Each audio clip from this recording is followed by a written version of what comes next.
incredible week we've lived through with the return of Jimmy Kimmel after a sustained federal government effort to not only kick him off the air, but really cancel his whole show has been extraordinary. We've been tracking late night even more than usual. Kimmel, on his second night since the return, responded to President Trump, who, rather than de-escalate, is vowing to continue the censorship agenda, threatening to shake down Disney, threatening to sue them over their editorial decisions, which would be a very likely losing case.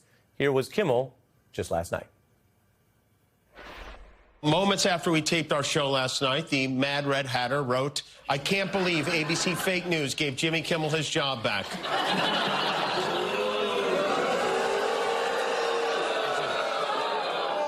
You can't believe they gave me my job back. I can't believe we gave you your job back. Last time I went after them, they gave me $16 million.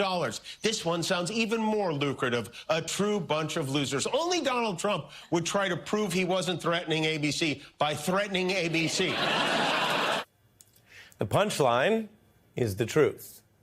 Remember, this thing has backfired so much on Donald Trump, drawing out all kinds of rebuttals, including from some Republicans, that he is both denying it, as we showed you recently. He admitted a censorship agenda, then blatantly misled about it and said it was just a Kimmel ratings problem, then doubled down on the censorship with this threat: "Oh, I'll sue you over this if you don't do what I want."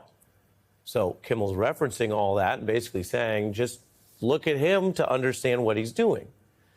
And none of this, of course, is going to stop Kimmel. Whatever you think of him, I've said before, supporting the First Amendment rights of all of us is different than agreeing with everyone. You don't have to think he's funny. You don't even have to like his style of politics. But he is certainly getting the better of Donald Trump in reality, staying on the air, and often in the war of words. They both are, of course, longtime entertainers. They've both been on TV a long time, roasting Trump over the very thing that he cares so much about, the ratings. This was his big closer. Let Jimmy Kimmel rot in his bad ratings. And he does know bad ratings. He has some of the worst ratings any president has ever had. So, on behalf of all of us, welcome to the crappy ratings club, Mr. President.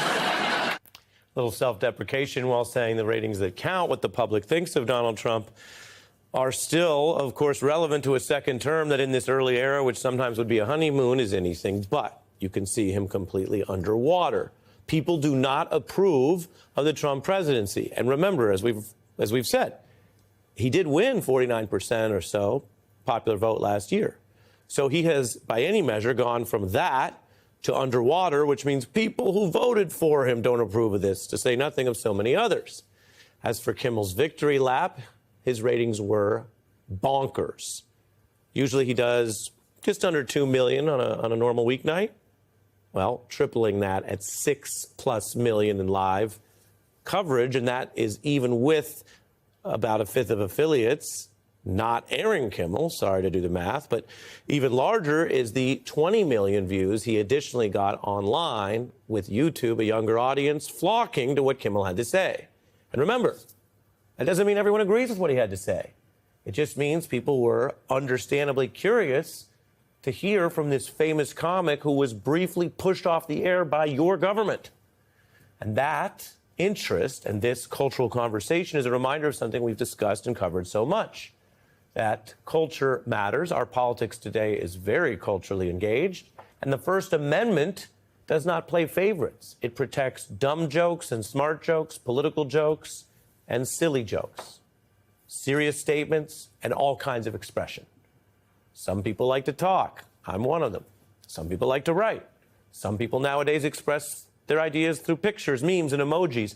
The First Amendment basically protects all peaceful, expressive speech, even if your sitting president wish it did not.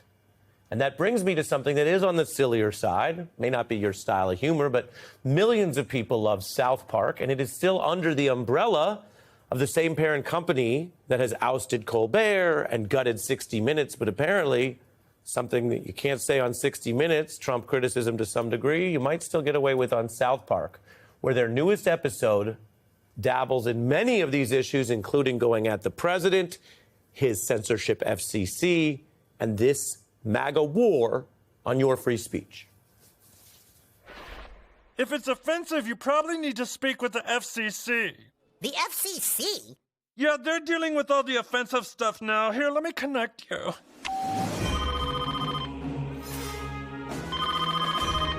An offensive government app? I better go speak with the president right away. Will the head of the FCC be okay, Doctor? If you continue to interfere, I will make things very difficult for you. We can do this the easy way, or we can do it the hard way. As a top Trump official making a threat, we can do this the easy way or the hard way. There, it's a mockery of J.D. Vance, the vice president, speaking to the FCC chair. Is that just silly, hyperbolic language in a cartoon? Or is it what Trump's FCC chair literally said, trying to kick Kimmel off because they can't take a joke and they don't respect the First Amendment? Rev, what are we learning here? I think that Kimmel is right. As you know, I've fought with Donald Trump 35 years here in New York. If you stand up to him, he's a bully. He'll back down or he'll find another way. Whatever happened to the invasion with the National Guard and the military into Chicago? Once the governor, Pritzker, and the mayor stood up, I'm going to Memphis. We haven't even gotten to Memphis yet. So you have to look at what he bursts out with and then look at what he does. Vladimir Putin played him like a guy that's conning somebody on 42nd Street with three-card Monte. So, I mean, he is not as smart as he comes off. When Putin can wrap you around the finger, go home and escalate the war in Ukraine. And he doesn't even have the nerve to, well, he says, I'm disappointed in Vladimir. He just slapped you in front of the whole world. So he is absolutely a bully, and I think Kimmel brought him to the mat and won them. Margaret Kimmel